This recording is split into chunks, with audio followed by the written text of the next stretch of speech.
Адам кандай жашап өткөнүн билгиңиз келсе, анын балдарына караңыз.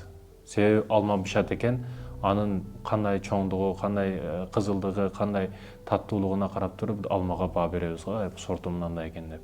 Муну алма сонун экен деп, ушул алмадан көчөтүнөн эгишибиз керек экен деп.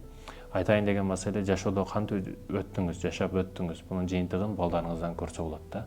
Сиздин балдарыңыз элди сүйгөн, элдин кызматында, эл аны көрүп сыймыктанып, ушундай бала болуптур, ушун мунун паланчанын баласы ушундай деп мактап атабы, сизге рахмат келип атабы, демек сиз жашооңуз текке кеткен жок, сиз бул жашоодо татыктуу жашадыңыз дегени.